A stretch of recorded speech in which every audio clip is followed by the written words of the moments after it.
Good morning everyone. A bit of a weird angle for you today, but I just wanted to quickly film this before I go. Today I'm going on a very exciting day trip, because I'm not going by road, I'm going by train. A very exciting day trip to Bert's Books in Swindon. If you don't know what Bert's Books are, they are an independent bookstore in Swindon. I first came across them in lockdown, where they post on Twitter something like, oh, if we sell this many books today, we get to ring the bell, which is really exciting. We're only this many books short, and I like the tweet because I couldn't afford to buy any books at the moment. But then that tweet went crazy, and loads of people went and bought books, and the Twitter account was like, oh my god, you guys have given us so much support, it's amazing. And I just thought they had a really nice, like, positive energy and really lovely welcoming vibe, so I followed them on social media. And I've stayed following them, and they're just really lovely. They are so enthusiastic and passionate about books and their customers, and they're always sharing really good recommendations. Every time you buy a book from them, you get a letter, and you also get the book tied up in a ribbon, which is really cute. I did Bert Book Secret Santa, which meant I got a random book that someone had bought, and someone got a random book that I'd bought for them. And I've always wanted to visit them in person since finding them on social media, and today I am, which is really exciting. It does feel a bit like ridiculous, like going all the way to Swindon just for a bookshop, but I'm here for it. Romanticise your life, take yourself out on adventures. I might be going all the way there just for a bookshop, but it'll be a great day. I'm going to try and film as much as I can, but also I'm still slightly awkward and anxious about filming in person, but also, like, this bookshop's amazing, so I kind of want to give them all the love and show you guys the inside of the shop if I can. But yeah, I'll see what happens. But yeah, I'm going to the bookshop today and I'm really excited. There will obviously be a book haul later, so yes, let's go.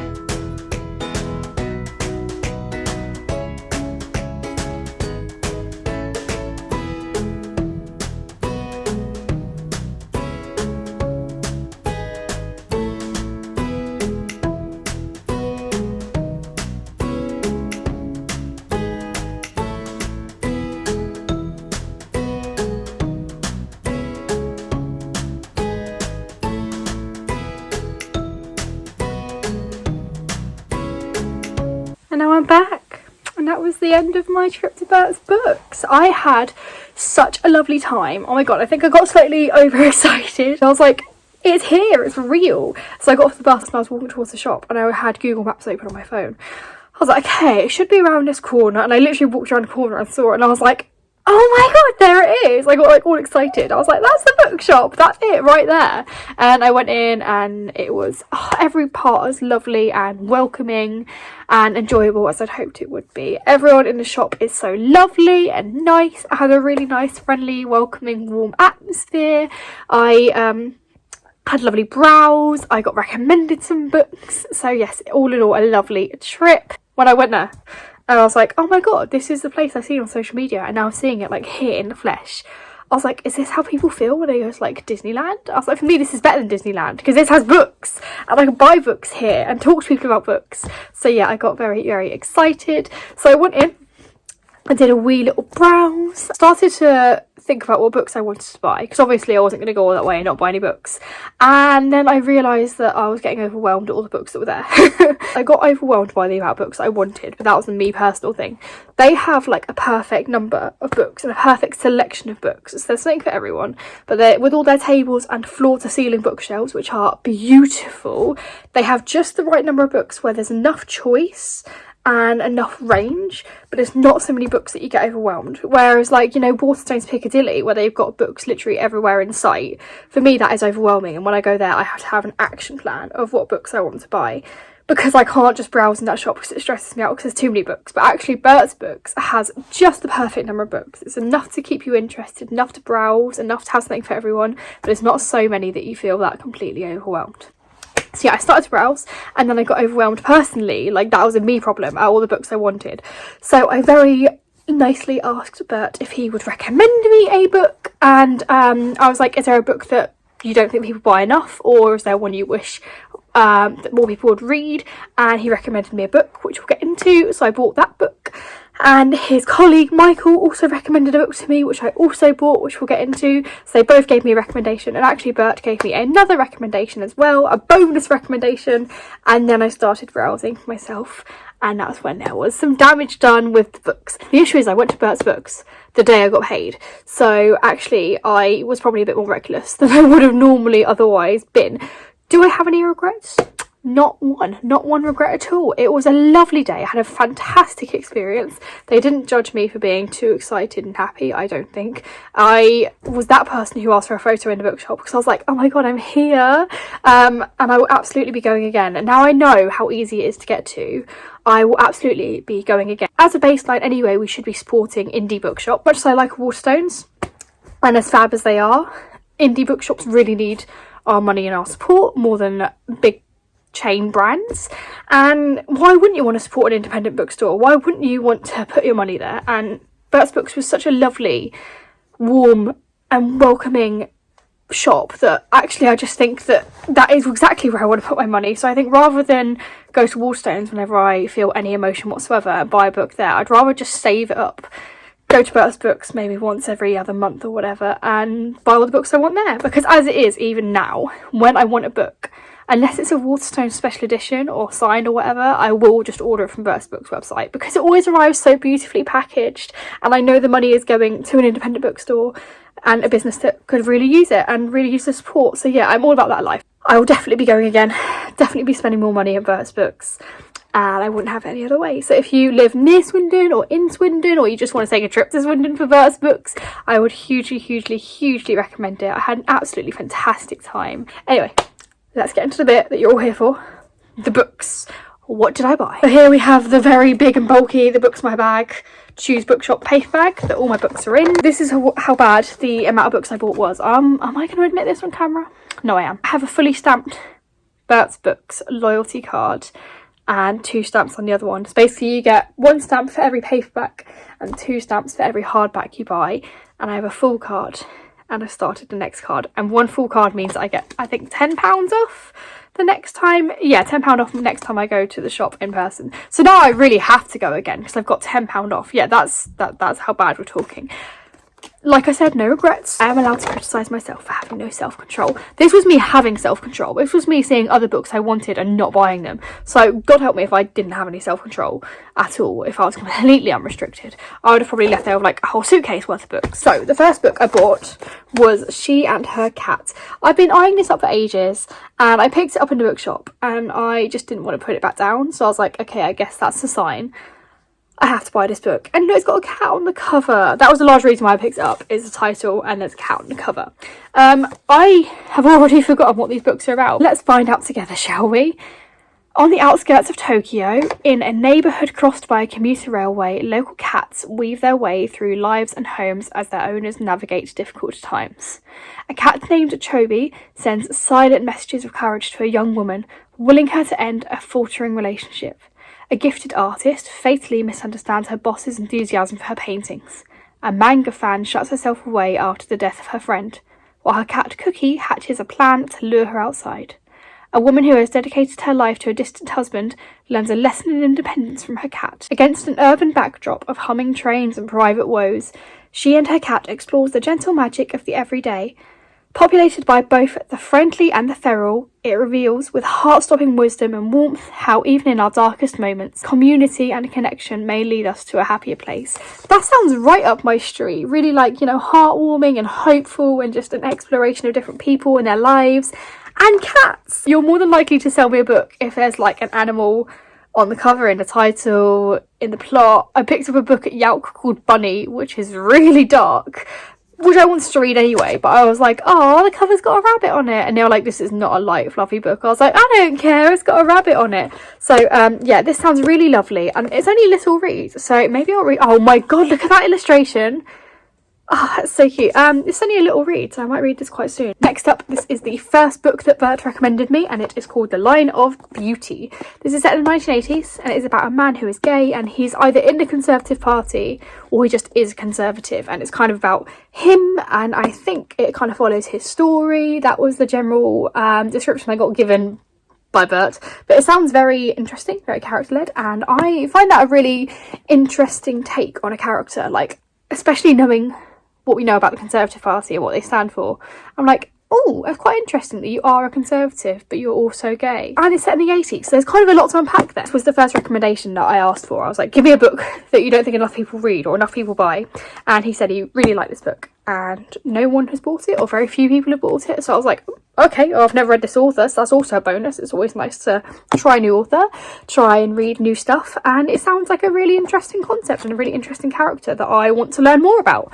So that is the second book. The third book I bought was the cloth-bound penguin edition of Around the World in 80 Days. How beautiful is this book? I felt like such an idiot. I was looking around the shop for this for like ages, and I was like, talking to them about the penguin cloth-bound books, and they said, oh yeah, this isn't even all of them. I was like, yeah, I know, you haven't got Around the World in 80 Days, which I was just looking for. And then his colleague goes over and finds it like that. So anyway, I now have Around the World in 80 Days. I love this book.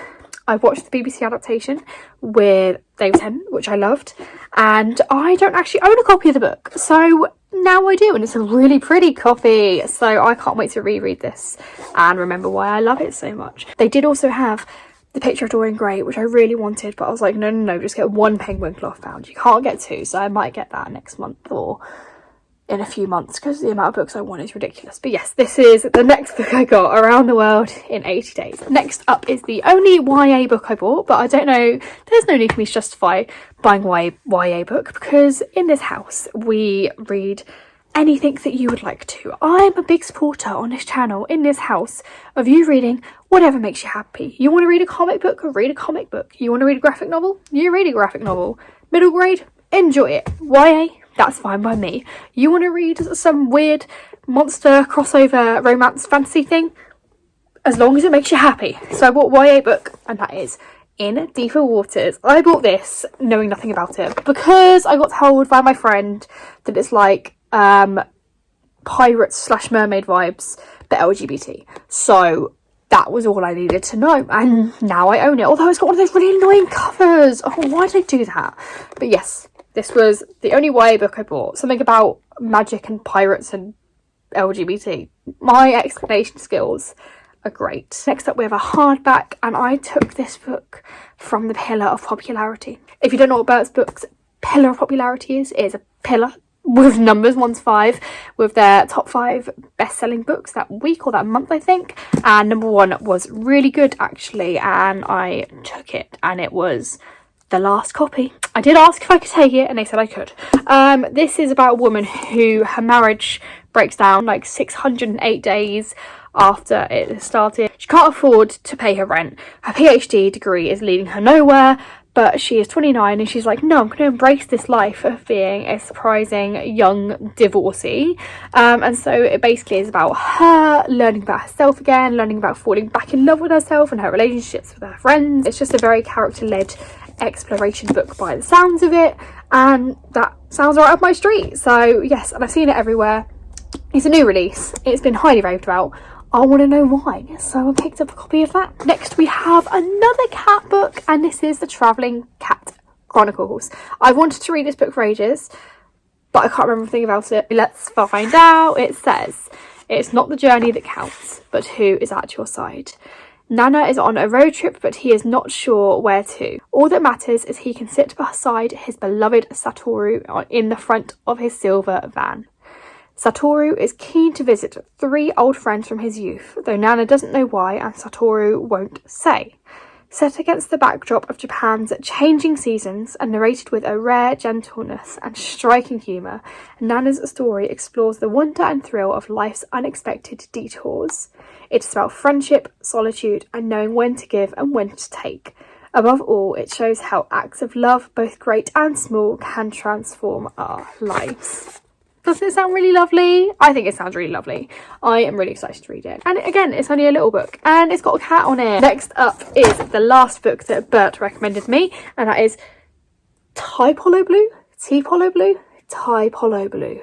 I've seen this book everywhere, and I didn't know anything about it, so Bert explained it to me. Well, apparently it's about a guy who went to Cambridge as a student, then became a professor at Cambridge, and taught at Cambridge, and then one day when he leaves Cambridge, he like goes to London, and it's about getting out of that Cambridge bubble that he's been in for so long, that and it's about him exploring life out of Cambridge and outside of that bubble. So again, it sounds like a very character-led story. It sounds like it's a lot of exploration stories, like exploring his character and just seeing what his character has in store and what the book has in store via that plotline. Does that make sense? I feel like I'm really bad at explaining books. But yes, this was Bert's last recommendation. I don't know if I've said this before. I might have said this before. We'll say it again. Whenever I buy a book not from my local town, I always write in the front of it where I bought the book, what date, why, the name of the town, all that lovely stuff, just so that I have a nice little memory in front of the book. So in front of all my Yalk books, I've written, oh, I bought this after watching this author at a panel and they sounded really interesting on this date at the Yalk Festival in London, stuff like that. Or when I went to Manchester and I bought some books there, I bought this book in Manchester at this Waterstones on this date because I travelled up to go see The Book Thief. I do that in all my books that I buy not from my local town.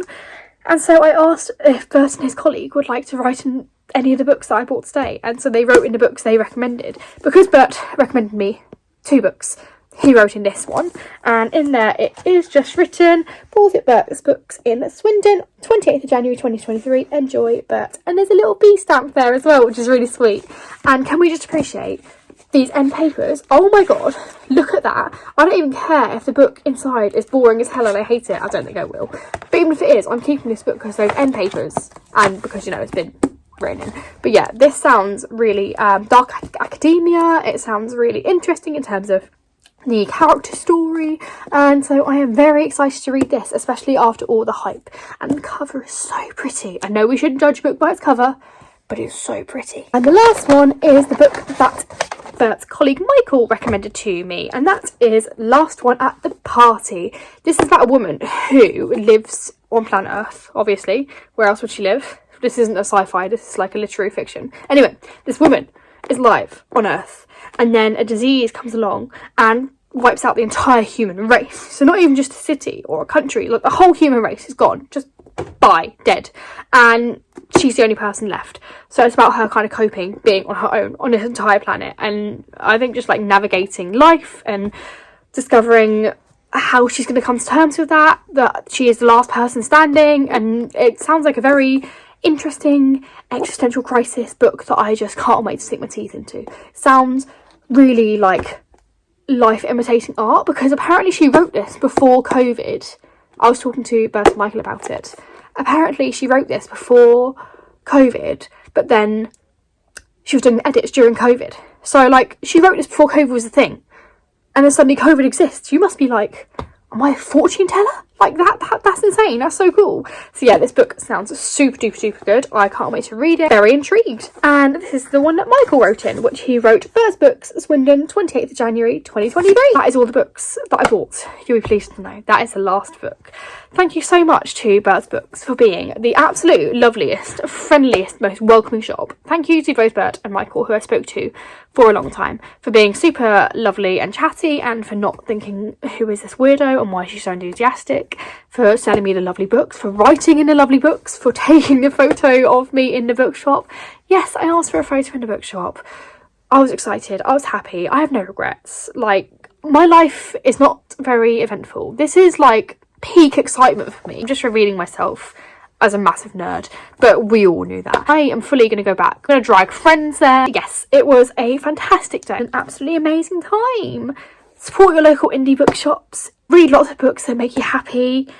Eat all the cake if you like cake. If not, eat all your favourite food. Thank you so much to everyone for watching. I hope you all have a lovely rest of your day. Stay happy and healthy. Take care of yourselves. Take care of each other.